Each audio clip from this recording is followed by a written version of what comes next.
Ed from Washington, D.C. writes, I love the history of Howard and died laughing hearing that prank call by Dexter to Peter Jennings during the O.J. chase. The guy's real name was Maury, and in the special he said that he'd also made a call during the Long Island Railroad shooting. Would you guys happen to have that tape? I would love to hear it. Yeah, it's just so weird because it was such a big story. A gunman went crazy on the Long Island Railroad. He shot a bunch of people and killed a bunch of them. So this guy, Maury, who did the O.J. call, he figured, let me try again. Nobody's checking their sources. And he called up and he did a Jamaican accent. And he goes, the guy was running around yelling, Baba Booey, Baba Booey. And then, this is all pre-internet. Dominic called me the next day and he's like, the guy that killed all those people was yelling out your name, and that really wasn't what it was at all. By the way, a little trivia question. I went to Adelphi University, and people always say, were you the most famous person to come out of Adelphi? And I always say, no, I'm the second most famous person. The most famous person to come out of Adelphi, Colin Ferguson, the Long Island Railroad gunman. December 1993. Let's hear what happened during that Long Island Railroad massacre. I got to tell you what happened after I planned my L.A. book signing and Tonight Show appearances. Okay. Because then really weird things started to happen with this Long Island Railroad train shooting. That was wild. Oh, what a horror. I always wondered why things like that haven't happened before, because people are so nuts. Isn't that odd? See, I never think that things like that should happen, but once it does happen, I think, God, now people will copycat. I don't know. Yeah, I know. I don't know what the ethnic background of this guy was. I bet you he was a white guy. Well, they keep saying he was from New York City. See, I think this sounds like a white guy crime. Well, it is a white guy crime traditionally. Yeah. But black people have been breaking into this area. They have. They really have. A good area for blacks to break into. It's wide open. And I got to tell you something. If they don't execute this guy, we don't have a death penalty. Governor Cuomo, you got to get it together, dude. You got to take him out of state somewhere. Yeah. Just got to kill him. Oh, right. No. We wanted him to live. Yeah, so we can learn more about the criminal mind. All right, I was just handed a paper that says he was black. I don't know where this came from. Oh, he was. Well, black people breaking into I said, when I heard he was from New York City, I said, they're saying he's black. This sounded like a guy who commuted once too often. Well, and they also said he got on at Penn Station. They were trying to give you clues. Yeah, right. He came on at Penn Station. He's not a Long Islander. He's from New York City, one of the 5 boroughs. So yesterday, I'm real busy. I get home late. So I'm in the shower, and my sister was over. She starts banging on the door. I'm nude. I don't want my sister seeing me nude. That would be horrible. Why? I don't know. It would just be awful. You think you'd be over that by now with your family? If I had a big penis, I wouldn't care. I really wouldn't. Unless I get to see her, too, nude, Oh, it's got to be a dual thing. Yeah. She's really nice. So, she's banging on the door. Open up the door. And she says, some guy was on the Long Island Railroad and shot 4 people dead and like 19 people are injured. I go, yeah, that's terrible. So she says, but Dad called. Oh, no. One of my friends called and said that the guy was yelling Baba Booey when he killed all the people. So I go, you're kidding. That's awful. That's kind of weird. Yeah. I mean, you don't want something like that. I mean, not that you have any control over something like that, but it'd be weird. So then my father calls and he goes, he says, I just saw it on Channel 7 News. It was one of our crank callers. Right. Somebody called. They were taking phone calls from people to get information on Channel 7, and Bill Butel took this call from a guy who was describing the carnage inside the railroad car and said the guy just went down the aisle shooting, saying Baba, and it was just like he shot his gun saying Baba Booey or something. It was a guy with a Jamaican accent, but an obvious phony Jamaican accent. Yeah. But, you want to hear what the guy did? Okay, all right, so here, this is what the guy did. And really, it was really, tasteless and everything, but, that's our audience. Dexter, you were a passenger. May I talk to you for a moment? Are you there, Dexter? Hello, I'm waiting for you. Okay, Dexter, I'm here. Thank you for coming with us. Jackie, you do better dialects than this guy. But Bill Butel didn't even know what he was talking about. Obviously not a fan of our show. But the guy goes on and he goes, Tell me what you saw. Where were you? Were you on the train? Yes, I was on the train, and all of a sudden this man, him starts yelling, running around the train, starts shooting up all the people on the train. The most frightening thing I've ever seen in my life. Well, tell me more about it. What did the other passengers do? What did you do? Well, all of a sudden the man, when asking him, what you doing this for, and him saying, Baba Booey, him saying, Baba Booey, Baba Booey, Baba Booey. What did that mean, Baba Booey? I don't know what it means. Baba Booey, Baba Booey, Baba Booey. It's the most scariest thing I've ever seen. What were the other people around you doing? Were there many people around you, or were you? I don't know, man, but all them saying was Baba Booey. Yes. Would you, if called upon to do it, would you be able to identify the shooter? No. You would not be. I got to go. Okay. Well, thank you very much, Dexter. That was Dexter. To all those people. Way to go, Bill Butel. But, Bill didn't know what the hell was going on. And he said, what is this Baba Booey thing, It's kind of nuts. Oh, boy. Baba Booey. So, anyway, I get a call from a friend of mine who used to be on the police force immediately after this. And he goes, I'm telling you, the guy was screaming Baba Booey. Oh, no. So I go, no. It was a crank caller on TV. He goes, no. I have a secretary who was sitting on the train. And she says, and they have millions of witnesses, the guy was screaming Baba Booey. I go, oh, that's awful. That's just terrible. Well, how come no news reporters Wait. So then I turn on all the news, because I watched Penny Crone on Fox. Right. Very good newscast, that Fox. Then, oh, you think so? Yeah. Then, what are you doing? Oh, come on. Then, because very good news. I figure if anybody would have a story like that, she would, So well, they knew who to send out there. Yeah, so she's interviewing about 20 different people, and no one mentions Baba Booey. Then they interview on Channel 4. They had I went to Channel 12, which is Long Island News. They had full coverage. They had about 90 eyewitnesses. Nobody heard anything like Baba Booey. Okay, so I call back my friend. I go, what are you talking about? You have millions of witnesses. He goes, it hasn't hit the press yet. I'm telling you, I'm just warning you. The guy said Baba Booey. I said, are you watching the news? There's not one person who heard Baba Booey.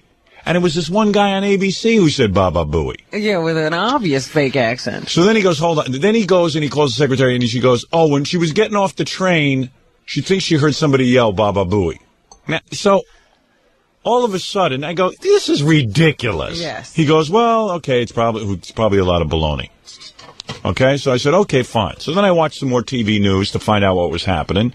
And no mention of Baba Booey or anything. It was clearly one of our fans doing something stupid. Sure. Okay, so I go to bed. And then my father calls me. And he goes, listen, I just want to tell you I saw the Bill Butel piece. And that was a fan. I go, Dad, I don't know. One of my friends called me, said there's a woman on the train, said she heard Baba Booey. Because she's reacting to what she saw on the TV news. It was Bill Butel. It was a phony phone call. He just, first of all, the guy was just yelling Baba Booey over and over again. Absolutely. It's obviously a crank call. And in fact, you could see he was expecting to be hung up on, and when Bill Butel wouldn't hang up on him, he hung up. Yeah, Bill Butel didn't have enough sense to hang up. So, my old man was going nuts. My dad was going crazy. Why? Because he felt that the guy didn't yell Baba Booey and everyone's going to think they'd yell. I said, Dad, would you mellow out? I said, what if the guy was yelling Baba Booey? What the hell's that got to do with me? Right. It still doesn't mean you did anything. And my father gets nuts. So, what is it, Baba Booey? I'm 99% sure this is the guy that called in. Oh, yeah? Yeah, this is Dexter. Oh. Wait till you hear how hard it was to get through. Hey, Howard, how you doing, man? Oh, that's you, huh? Yeah, so this is the guy who called up Bill Butel and started saying Baba Booey. If you think Bill Butel was pretty fooled, I wish I had it on tape. My family was cracking up. First of all, it was the worst Jamaican accent I ever heard. Come on. Oh, come on. It was really bad. Come on, Baba Booey. Listen to me. Bill Butel was fooled by it. Him asking me, what's Baba Booey, man? So anyway, I mean, it was a big tragedy and everything. Yeah, and it was a weird. terrible story, but I had to get it on the air for you. So you and your family had a good laugh. There you go. Oh, they were dying. Yeah, so anyway, so my dad calls up and he's going nuts because, all of a sudden, I don't know, who would even believe that the guy was really yelling Baba Booey? So, okay. Then my father calls me back again. Now, this is like the 15th call. Yes. I said, Dad, I don't know. But this friend of mine says his secretary was on the train and said the guy is yelling Baba Booey. He goes, that guy's nuts. He goes, I heard Bill Butel. It was this guy on the phone playing the role of Dexter yelling out Baba Booey. I go, no, he swears that his secretary heard the guy yell Baba Booey. And then when I questioned more what was going on, she got off the train and some guy she thought yelled Baba Booey. It wasn't even the guy who did the shooting. Yeah, but Howard. But wait a second. This is let me tell you how nuts this gets. This is nothing. Then my father calls me back again. I go, Dad, I thought we discussed this. He goes, oh, I just want to tell you one other thing. I don't think you should call Gary Monkey anymore. I think you got to stop that. Really? Yeah, there's a whole big guilt trip he laid on me. What did he say? He goes, look, Baba Booey is fine. and he says he don't want Fred playing the card that monkey tape. Song? He doesn't want it. He says, I got to tell you something. Gary has parents. He's got a family. He's got a wife now. It's too cruel to call him monkey. I go, are you nuts? I said, first of all, why are you calling me, telling me what to call Gary? My father has gone insane. He goes, it was very demeaning to call him monkey. Monkey. I go, that's the idea. I'd like to take this moment out to say that I hold you less responsible for it than I hold Fred Norris, because you forgot, like the next day you forget to call me, yet Fred remembers every time I walk in this room to play that song and play that sound. Play monkey. Monkey. Do you really hate the word monkey? Yeah, I've been called worse. Yeah. All right, well, my father feels you're very affected I'm by more it. upset about what happened the other day, at the event than I am about being monkey. What happened? His about erection. Oh, when you got the erection? Yeah. Yeah, well, that's going to be on national television on the pay-per-view. Oh, good. Maybe if you get a show, we can move it over to there, too. That was really monkey-like, though. Seriously. You just stood there in front of hundreds of people with an erection. That was frightening. Why aren't you upset with yourself? Why are you upset with us? We're noticing. Gary, you couldn't ignore it. There were people were passing out. You could have ignored it if you wanted to. I never saw anything like it. It was glaring under the lights. That'll be part of the pay-per-view special. I'm sorry, Gary. I got to show that. There was a reflection. Right. That was just short of a monkey in a cage masturbating. Well, all of a sudden, we thought there was a sundial on stage. I'm trying to see what time it was. You really got aroused. I can't believe you can't control that a little bit. I don't know. Stare away from the lesbians. Think about garbage. Why don't you just hook me up to one of those things on New Year's Eve to see what happens? Yeah. Unbelievable. It was like a teddy bear in your pants. He needs that Clockwork Orange kind of therapy. Yeah. Hello? Oh, Dexter has to go Dexter again. had to go. I have to go, man. So wait a second. So my father laid this whole big trip on me, how you have a wife and you have parents, and calling you monkey is like too demeaning. My mother called me and she wanted to know what monkey was all about. Why is he calling you monkey? My wife doesn't. But you know what it is? My mother probably started working on my father. She hates when I make fun of you. What are you making fun of Gary for? He's a nice boy. Now, what about Fred plays my laugh? What about when there's a kid that gets mangled? I don't know. This seems to upset it's my all right parents. if I go out In and get fact, shot your in the head father by likes someone. that. Well, yeah, my father loves that. My father and my mother. That could get me hurt. But my father and mother don't like you, Jackie. They like Gary. Oh. Yeah. I guess maybe it'll take. They know what a dick you are. I guess I will take this time out now to say, I did an appearance in Los Angeles on Saturday, and when I walked onto the stage, some guy had the hugest bunch of bananas I've ever seen. Really? Like 20. Like he just grabbed them right off the tray. And then some guy asked me to autograph his banana. I wouldn't do it. And it was weird, like my father was making this passionate plea to get rid of the name Monkey for Gary. And it was just like really pathetic. Well, your parents are very sweet people and I thank them. Yeah, but like what of all the things that I've ever said on the air to pick on Monkey? Why not start at Green Teeth? Yeah, I mean, what was wrong with that? I should have debated you on the air. Right. Well, we can call him later. Yeah, I would have loved to have heard this. Yeah, well, let's call my. You see, if you think I would wake them up at this time? I don't know. What time did they get up? See, I don't know. That's not clear anymore. They used to get up early, but I don't know. Lately, my father's been sleeping later. That's his new thing. He sleeps later. I said to him, what are you getting up so early for? You don't go to work anyway. I haven't gone to work in 15 years. Finally, it dawned on him that he didn't have to get up. And he goes, Ray, he has to tell me, he has to discuss with my mother, why am I up so early? Well, why don't I rest? All they do is rest, my parents. I guess when you get to a certain age, all you do is rest. You look forward to it. Yeah, they rest in the afternoon. I'm going to get up in a little while. I'm going to rest again. Yeah. And they're resting, I guess, because they want to live forever.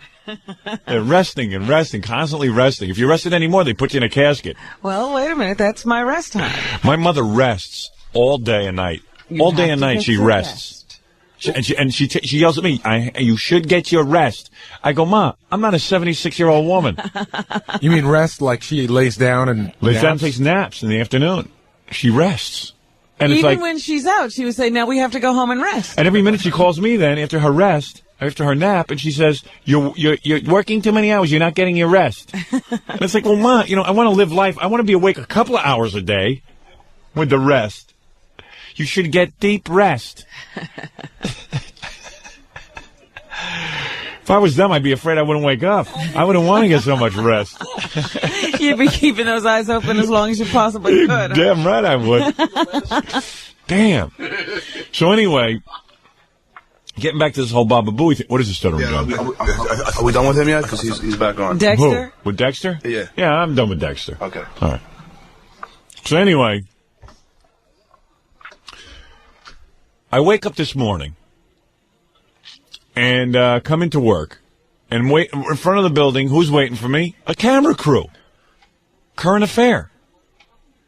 So Gorilla goes, quick, run in the building. It's current affair. I go, well, what could they want? And plus, they're always doing that. They're always trying to sort of like do that. What do you call that? That ambush. Ambush, yeah. Kind of thing. Ambush, and it's like, hey, I would talk to him, but my hair isn't done. I come in a ponytail, and I'm wearing my big aviator glasses, which I don't like to be photographed in. And who the hell wants to talk to them? Why don't they schedule an appointment? That's Fox. So, the people with the good newscast? Yeah, Current Affair, very good show. So anyway, all of a sudden I hear this guy yelling at me, Howard Stern, what do you think that the gunman on the Long Island Railroad was yelling Baba Booey? I'm going, I was going to turn around and say to the guy, what are you, insane? Don't you know that was a guy on Bill Butel making that up? As far as I know. And I, so I just kept walking. So they have that shot of me. They have my back while they yell out the question. Right. I'm not going to talk to the dude. They must have 50 shots of your back. First of all, why would I talk to him? I'm going to talk to my audience before I talk to a current affair. I'd rather get the ratings for myself. If I'm going to talk about something. Why do you think that you would give them the story first? I don't know why they think that. I don't know why they think that. I would have to be a jackass. Why would I go on a current affair and not my own show? That's like running after another newscaster. Because he's gotten a scoop. Because most disc jockeys aren't as big as you, and they're so grateful to be on television that they love talking on TV. You think that's it? Yeah, because you're huge, and they just still, sometimes they still think I don't think they realize he has a radio show. They're thinking he's like everybody else, doesn't have an outlet. I can't wait to call my dad and ask him why it's okay to call Gary Baba Booey, and but not Monkey. Well, Baba Booey's just sort of humorous. It's not hurtful. You think Monkey's hurtful? It's at times, but I hey man, I've been on the show a long time. You hated Baba Booey pretty much when it first started happening. I love Baba Booey now. Now he likes it. Wish we'd go back. Gave him the whole identity. I also like, my second favorite is Fla Fla Flowly. Fla Fla Flowly. Fla Fla. It's no fun when Gary likes his nickname. Right. But Wait a second. Changing them. But now that I think about it, how come he hates Monkey, but he didn't mind Mama Monkey or Rah-Rah Retard, which is as bad as it gets? He likes Rah-Rah Retard and Mama Monkey. That's why we got to call my dad. Only he can explain. Dummy. So anyway, current affairs starts yelling up, and then all of a sudden we start getting calls that WINS News Radio had picked up the story, and they were saying that the gunman was yelling out Baba Booey. Oh. So now everyone's got this story. This Dexter is they should be running after Dexter. They should be camped out at his house. But it was Dexter who called Bill Butel and started the whole thing. Here it is. Dexter, you were a passenger. May I talk to you for a moment? Are you there, Dexter? Hello, I'm waiting for you. Okay, Dexter, I'm here. Thank you for coming with us. Can you tell me what you saw? Where were you? Were you on the train? Yes, I was on the train, and all of a sudden this man, him starts yelling, running around the train, starts shooting up all the people on the train. The most frightening thing I've ever seen in my life. Well, tell me more about it. What did the other passengers do? What did you do? Well, all of a sudden the man, when asking him, what you doing this for, and him saying, Baba Booey, him saying, Baba Booey, Baba Booey, Baba Booey. What did that mean, Baba Booey? I don't know what it means. Baba Booey, Baba Booey, Baba Booey. It's the most scariest thing I've ever seen. Bill Butel confused. What were the other people around you doing? Were there many people around you, or were you? I don't know, man, but all them saying was Baba Booey. Yeah. Would you, if called upon to do it, would you be able to identify the shooter? No. You would not be. I got to go. All them got to go. Thank you very All much. I'm saying Dexter, is Baba Booey. That was Dexter. Well, And nobody at Channel 7 is aware of anything? Well, the weird thing is the entire media is irresponsible except for us. We actually check people out before we broadcast. Here's how the guy got through. Yeah. He said that I guess all the news stations have their, what do they call them, newsbreaker lines? Right. Yeah, right. He called the newsbreaker line in a Jamaican accent and said, hey, I was on the train. He said he was through in 15 seconds. Right. Nobody even said, They don't even check you'd even anything. say, hey, what train was it? You know, just ask him a couple of questions. Nothing. Boom. Get on the air quick. We got to go. That's how these things happen. As a matter of fact, someone told me on ABC News they've been still running clips of this guy, and they just cut out the Baba Booey stuff. Really? Yeah, I was like on the he's thing. a real guy. Yeah, like he's a real guy. They're running it as we speak. That's crazy. So anyway, all I know is I have camera crews like a current affair out there asking me what do I think of this Baba Booey story.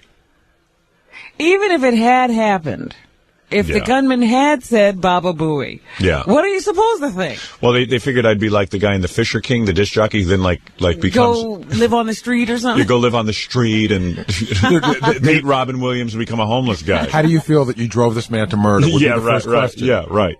I'll go, excuse me, hello. You're all too headline hungry. Hello. But anyway, so that's the infamous Baba Booey story. So that one will probably follow me around for the rest of my life. Yes, it'll be that and the 14th Street Bridge. Yeah. But man, these are the psychos running around, and you got to put this guy to death just for the hell of it. Even if it doesn't discourage anyone from doing it again, you put him to death because that'll certainly eliminate any copycat murders. It might. I don't know. We don't know, but. Did you read the article in Newsday over the weekend about the guy that Cuomo brought back to New York? You know, that guy's out of his mind. He's on a campaign to get, Cuomo knocked out of office because he wanted to be killed. Now he's in jail for 30 years. I know. And it makes him, he's in a 6-foot cell. He gets out for a half an hour a day. Yeah, and we all want to kill him, and Cuomo don't want him killed. I don't know. I think that's sort of more torturous. Yeah. Well, I don't know about that. All right, why don't we... Who cares about torturing him? Yeah, just kill him. Who wants to support him?